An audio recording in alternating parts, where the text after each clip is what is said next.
Hello students, how are you students. हम लोग Nelson Mandela Long Walk to Freedom chapter read कर रहे थे और चलो इसको कंटिन्यू करते हैं आगे। A few moments later, we all lifted our eyes in awe as a spectacular array of South African jets, helicopters, and troop carriers roared in perfect formation over the Union Building. Nelson Mandela बताते हैं कि कुछ समय पश्चात हम लोगों की नज़रें जो है वो ऊपर की तरफ उठती है और हम एक बहुत सुंदर नज़ारा देखते हैं किसका, south African jets, helicopter, troop carriers का, जो कि बिल्कुल परफेक्ट फॉर्मेशन में यूनियन बिल्डिंग के ऊपर रोड मतलब दहाड़ रहे थे। It was not only a display of pinpoint precision and military force but a demonstration of military's loyalty to democracy, to a new government that has been freely and fairly elected.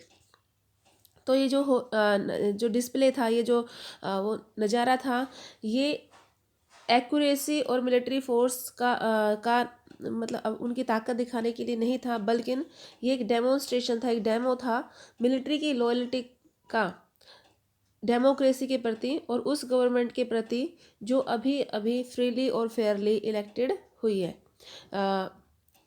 Only moment before, the highest general of South African Defence Force and Police, their chest bedecked with ribbons and medals from day gone by, saluted me and pledged their loyalty. तो कहते हैं कि कुछ time पहले ही highest general of south African defence force and police, तो defence force और police के जो हाईएस्ट जनरल है, जिनकी चेस्ट पे सुसज्जित है रिबन्स और मेडल्स, ठीक है, जो उनको उनकी बहादुरी के लिए मिले थे कुछ दिनों पहले, उन्होंने सैल्यूट किया मुझे और अपनी लॉयल्टी की शपथ ली।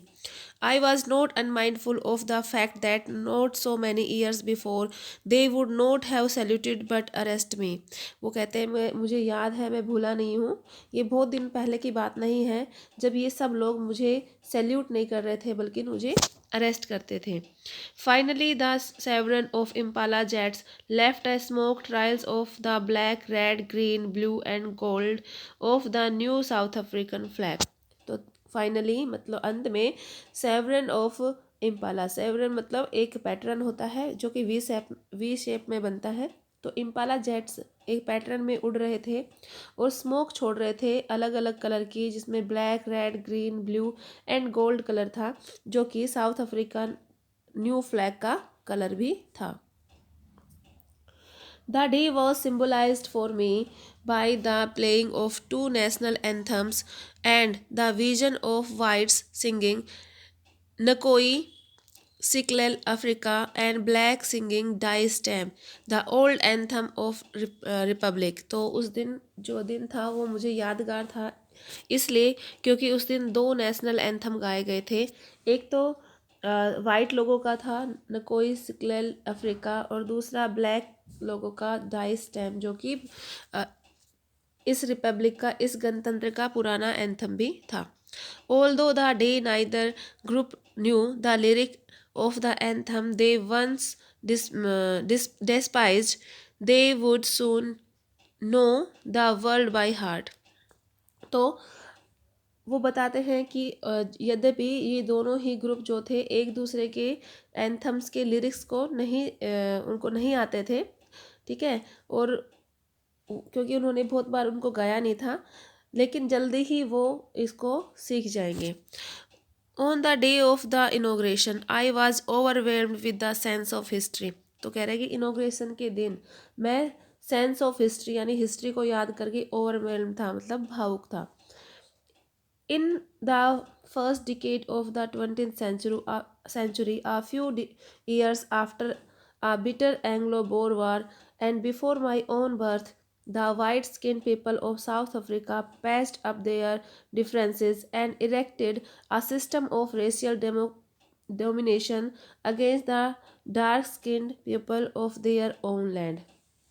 वो बताते हैं कि जब 20th सेंचुरी का फर्स्ट डिकेड था, यानी 1910 की बात बता रहे हैं वो, तो जब नेल्सन मंडेला का बर्थ भी नहीं हुआ था कुछ टाइम पहले, तो एक एंग्लो बोर वार लड़ी गई थी, एंग्लो अंग्रेज और बोर साउथ अफ्रीकन काले लोगों के बीच में एक वॉर लड़ी गई थी, जिसमें क्या हुआ कि जो वाइट लोग थे उन्होंने पैचअप कर लिया, अपने डिफरेंसेस को भुला के सारे वाइट लोग एक हो गए और उन्होंने एक ऐसा रेशियल डोमिनेशन का सिस्टम बनाया डार्क स्किन पीपल के प्रति उनकी ही ज़मीन पर। The structure they created form the basis of one of the harshest most inhuman societies of the world has ever known. जो उन्होंने स्ट्रक्चर बनाया था वो वर्ल्ड का सबसे हार्सेस्ट, सबसे कठोरतम और अमानवीय स्ट्रक्चर था। Now in the last decade of 20th century and my own eighth decade as man, the system had been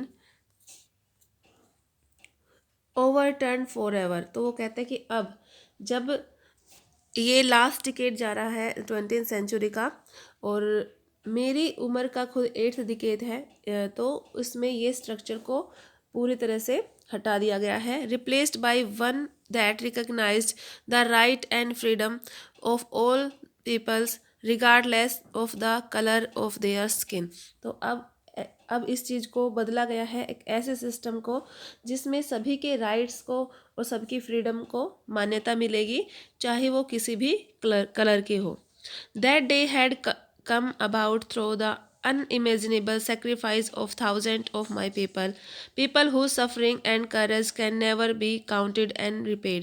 वो कहते हैं ये जो दिन आया है ये अनइमेजिनेबल सेक्रीफाइसेस के बाद आया है जो थाउजेंड ऑफ लोगों ने, मेरे लोगों ने दिए हैं।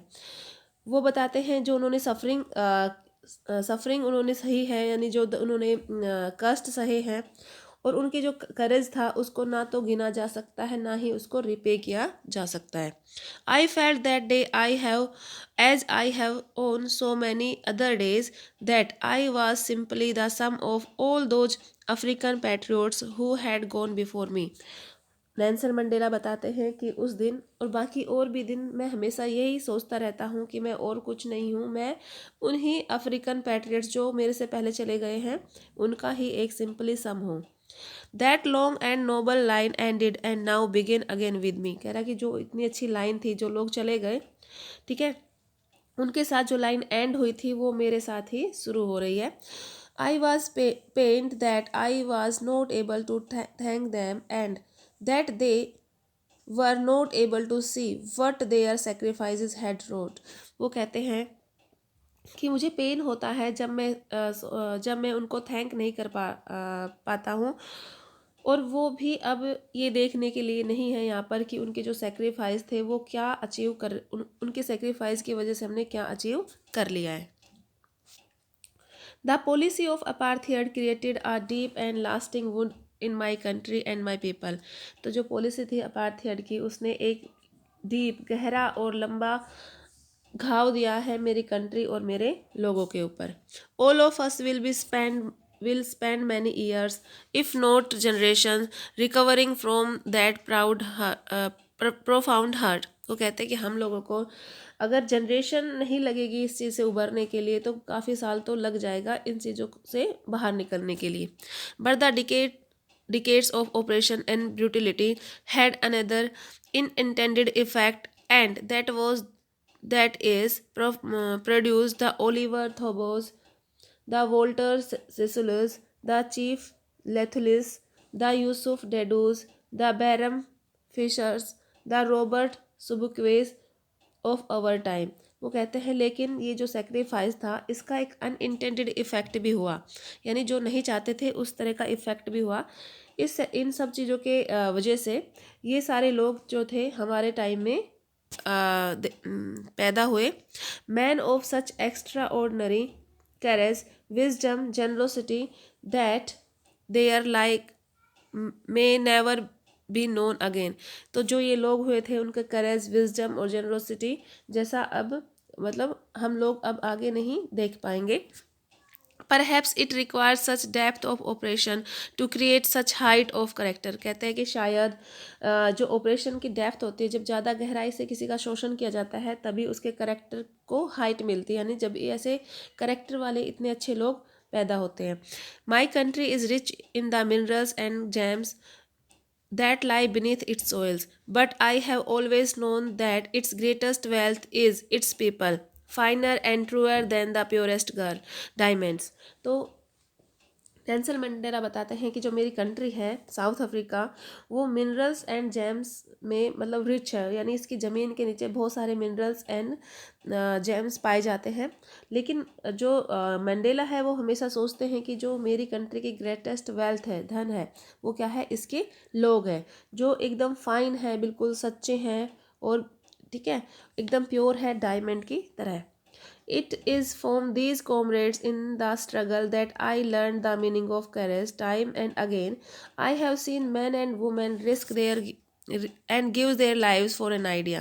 कहते हैं कि it is from these comrades, ये सब वो comrades थे इनके स्ट्रगल में जिनसे मैंने मीनिंग ऑफ करेज सीखा। वो बताते हैं कि time and again I have seen man and women risk give their lives for an idea, कि मैंने देखा है समय के साथ साथ कि जो मैन और वीमेन है वो अपनी लाइफ को रिस्क में डाल देते हैं सिर्फ एक आइडिया के लिए। I have seen man stand up attacks and torture without breaking, showing a strength and resilience that defies the imagination. वो कहते हैं कि मैंने देखा है, ऐसे लोगों को भी देखा है जो टॉर्चर और अटैक को सहन करते बिना टूटे हुए और अपनी स्ट्रेंथ और रेजिलेंस होता है an ability to deal with any kind of hardship and recover from its effect, यानी किसी भी मुसीबत को सहन करना और उसके इफेक्ट से बाहर निकलना ही रेजिलेंस होता है। तो ये सब मैंने देखा है।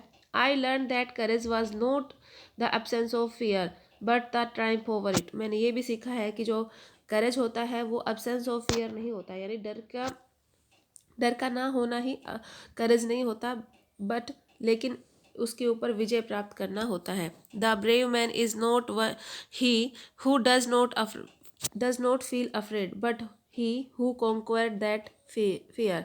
तो ब्रेव मैन कौन होता है? वो नहीं होता कि जो डर ही महसूस नहीं करता है, बट वो होता है जो इस पे कॉन्क्वेयर यानी विजय प्राप्त कर लेता है। No one born hating another person because of color of his skin and his background or his religion। वो बताते हैं कि कोई भी इंसान दूसरे इंसान को इसलिए नहीं हेट कर सकता क्योंकि उसके स्किन का कलर अलग है, उसका बैकग्राउंड अलग है या उसका धर्म अलग है। ठीक है, people must learn to hate, लोगों को ये सिखाया जाता है। And if they can learn to hate they can be taught to love, for love comes more naturally into the human heart than its opposite. वो कहते हैं अगर लोगों को घृणा करना, हेट करना सिखाया जा सकता है तो उनको प्यार करना भी सिखाया जा सकता है। और जो ये प्यार होता है वो नेचुरली प्राकृतिक रूप से इंसान के हार्ट से निकलता है। Even in the grimmest time in prison when my comrades and I were pushed to our limits, I would see a glimmer of humanity in one of the guards। वो बताते हैं हमारे जो ग्रीमस टाइम था यानी बहुत कठोर टाइम था प्रिजन में, जब मुझे और मेरे कॉमरेड्स को पुश किया जाता था ओवर लिमिट्स, यानी हमें इतनी यातनाएं दी जाती थी, तब मैंने एक ग्लीमर यानी झलक देखी थी ह्यूमैनिटी की एक गार्ड के अंदर। Perhaps just for a second, शायद वो जो था जो मैंने ह्यूमैनिटी की जो मानवता की झलक थी वो सिर्फ एक सेकेंड के लिए थी, but it was enough to reassure me and keep me going. लेकिन इसी ने मुझे रिश्योर किया, मुझे ताकत दी आगे बढ़ने की। Man's goodness is a flame that can be hidden but never extinguish.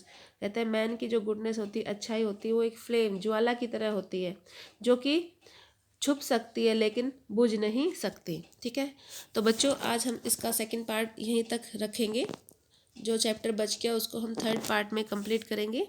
ठीक है, तो सभी बच्चे इसको रीड कर लेंगे। Okay, bye and take care.